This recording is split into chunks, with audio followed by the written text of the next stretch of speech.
Welcome to the JAMODI podcast, where we interview coaches and leaders to find out not just what they do, but how they do what they do. Becoming the best version of ourselves is JAMODI, just a matter of doing it. What's the one thing that makes your program different? I say this kind of with a little bit of hesitation. I don't want to say that we're better at this than anybody. It's just something that we really try to identify with. It's something we try to make our identity, and it is that relentlessness, or what we call an every play mindset.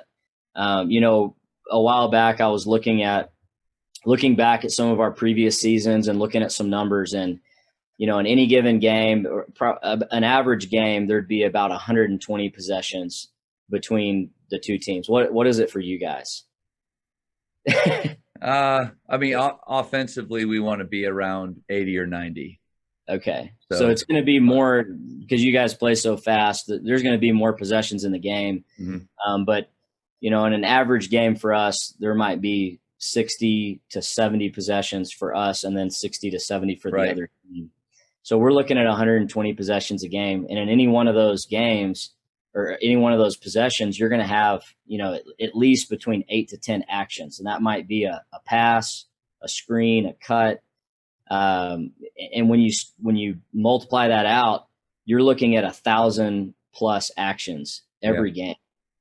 And how many times do players or teams let one thing that happened on one of those actions affect the next one? And, it's something that I feel like we can really gain an advantage if we learn how to play every single one of those actions our best. The closer we get to doing that, the closer we get to being the best version of ourselves, the best version of our team. And I almost feel like, Matt, like it's kind of like the Holy Grail that's hiding in plain sight. That's the way I feel about it. And I think a lot of times, even though we hold it so close to our heart and make it a part of our identity, we still forget about it. And we start to focus on things that don't impact winning as much. But that to me is got to be the one constant for us, and that we are going to try to be the best at. And it's one thing that we have a lot of control over. I think you're right that you have a lot of control over it, but not a lot of teams. Our team probably quite a bit. We don't do a good job of that. So how do you instill that in your players? Because it's easy to say it at the beginning of the year. Hey, we're going to be an every possession, every moment team. But how do you actually help them to achieve that? Yeah, I think, you have to be about it. You have to be about it, and you have to be really consistent as a coach. And I keep saying this, I think it's one of the reasons why you need to really have an identity as a coach and be able to say, okay, here are my priorities. This is what I'm going to be great at.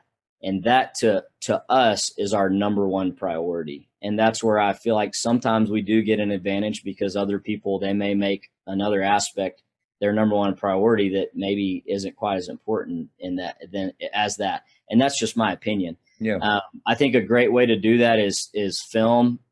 We try to sit down and watch a lot of one-on-one film with players and help them to understand what we see. And I think that's a lot of times when you coach in the moment and you tell a player something or you correct them, they don't understand what you see as the coach. Mm-hmm. And sitting down and watching film gives you a chance to help the player see what you see as a coach. And that's one of the ways we try to use film, is to show players where maybe they're falling short and not playing every play. And I think that's one of the best tools to help us achieve that mentality. I'm going to try to dig a little deeper, because I want to know how you do it. I think watching film one-on-one is a great idea, but you've got so much time in a day, especially during the school year. What's your strategy to, when do you find those times, steal those moments with individual players to watch film? Yeah, I say we use that. No matter how good a job we do as a staff and watching film with our players one-on-one, we don't do a good enough job. There's always more. You could do more. Yeah, we could do more. But the 30 minutes before school is a time we try to use where we can maybe just easily catch guys coming on their way to class and catch us for 15 minutes. Lunchtime, right after lunch, right after our athletic period, and then before and after practice, or times we just try to cut out. One great idea, the Texas Tech fans aren't going to like me complimenting Chris Beard so much, but, and I'm a Texas Tech guy, but he's a great coach and has done a lot of great things. One thing that he spoke about at a clinic was how he has a bowl on his desk with all the players' names, and whenever he gets a chance, he takes a name out and he makes sure to make some sort of contact or communication. And that's one way we use that idea with film, is to take a name out and say, okay, I'm going to grab this guy and do film with him, and then just text him and say, hey, come in before school. Let's watch 10 minutes of film, and kind of hold you accountable. Awesome idea. Love it. I'm going to get a bowl, and it's going to be because I think I am one of those guys that when I hear something, I am going to try it. So Don Meyer probably would have gone insane with me, because that's a good idea. Let's try that and then see what sticks. But that's awesome. Thank you for checking out today's episode. Please take a moment to subscribe to this podcast, share it with your fellow coaches, and find us on social media for what's coming up next on the JAMODI podcast. It's just a matter of doing it.